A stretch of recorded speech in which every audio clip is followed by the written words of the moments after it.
വിട പറയുന്നതിന് തൊട്ടുമുൻപ് ഉമ്മൻചാണ്ടി പൂർത്തിയാക്കിയ ആത്മകഥ കാലം സാക്ഷി പുറത്തിറങ്ങിയത് വിയോഗത്തിന് ആഴ്ചകൾക്കിപ്പുറമാണ്.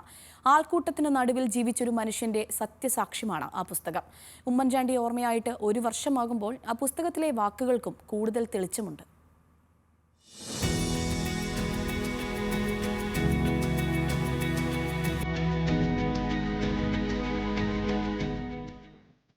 ഇപ്പോൾ സത്യങ്ങൾ ഓരോന്നായി പുറത്തു വരികയാണ്. ഇനിയും പലതും തെളിഞ്ഞു വരാനുണ്ട്. ചിലപ്പോൾ അതിൻ്റെ കാലശേഷമായിരിക്കും. സത്യത്തെ സംശയത്തിൻ്റെ പുകമറയിൽ എക്കാലത്തും ഒളിച്ചു വെക്കാനാവില്ല. പുസ്തകത്തിലെ ഉമ്മൻചാണ്ടിയുടെ വരികളാണിത്. പത്രപ്രവർത്തകനായ സണ്ണിക്കുട്ടി എബ്രഹാം തയ്യാറാക്കിയ പുസ്തകത്തിലെ ഓരോ അധ്യായവും ഓസിയുടെ ആത്മസാക്ഷ്യങ്ങളെ കൂടുതൽ വെളിപ്പെടുത്തുകയാണ്. അവസാന കാലത്ത് അദ്ദേഹത്തെ തളർത്തിക്കളഞ്ഞ സോളാർ വിവാദത്തെക്കുറിച്ചും പുസ്തകം വിശദമാക്കുന്നുണ്ട്. മൺപുറ്റിനെ മഹാപർവ്വതമായി വളർത്തിയെടുത്തതാണ് സോളാർ വിവാദമെന്നാണ് അദ്ദേഹം ആത്മകഥയിൽ പറയുന്നത്. വിവാദം കൊടുമ്പിരി കൊണ്ട കാലത്ത് പലതവണ അദ്ദേഹം പൊതുസമൂഹത്തെ പറഞ്ഞു ധരിപ്പിക്കാൻ ശ്രമിച്ചതെല്ലാം അക്ഷരരൂപം പൂണ്ട് നിൽക്കുകയാണ്.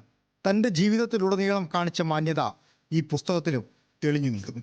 ബിജു രാധാകൃഷ്ണന്റെ വരവ്, വിവാദങ്ങളുടെ തുടക്കം, സെക്രട്ടേറിയറ്റ് വളയൽ, ജസ്റ്റിസ് ശിവരാജൻ കമ്മീഷൻ, കോയമ്പത്തൂർ യാത്ര, എതിരാളികൾക്ക് ആശ്രയമായ കത്ത്, ക്രൈംബ്രാഞ്ചിന്റെ വരവ്, കുറ്റവിമുക്തനാക്കിയ CBI, കത്തിൻ്റെ പിന്നിലെ കഥ.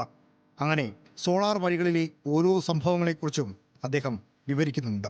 ഇന്നും പുറത്തറിയാതെ പോയ സോളാർ കേസിൻ്റെ പല കാര്യങ്ങളും തൻ്റെ സഹപ്രവർത്തകൻ്റെ അഭിമാനത്തിന് ക്ഷതമുണ്ടാകരുത് എന്ന് തീർച്ചപ്പെടുത്തിയ മൗനമായിരുന്നു എന്ന് അദ്ദേഹം സമ്മതിക്കുന്നു. നിയമസഭയിൽ വിഷയം കത്തിച്ചു നിർത്താൻ പ്രതിപക്ഷത്തിന് പുതിയ ആയുധം കിട്ടി. സത്യം വെളിപ്പെടുത്താൻ പ്രിയപ്പെട്ടവരുടെ സമ്മർദ്ദമുണ്ടായി. അപ്പോഴും നിശബ്ദത പാലിച്ചു. പക്ഷേ തനിക്കെതിരെ അത് തിരിഞ്ഞു കുത്തുമെന്ന് അന്ന് വിചാരിച്ചതേയില്ല. നെറ്റിയിലെ മുറിപ്പാടായി കണ്ണൂരിൽ വാഹന വ്യൂഹത്തിന് നേരെ CPIM പ്രവർത്തകർ നടത്തിയ കല്ലേറ്. അതിനെ നിസ്സാരമായി അദ്ദേഹം കണ്ടു. സോളാർ കേസ് അന്വേഷിച്ച ജസ്റ്റിസ് ശിവരാജൻ കമ്മീഷനെ ഒരു വിശേഷപ്പെട്ട കമ്മീഷൻ എന്നാണ് പുസ്തകത്തിൽ ഉമ്മൻചാണ്ടി വിശേഷിപ്പിക്കുന്നത്.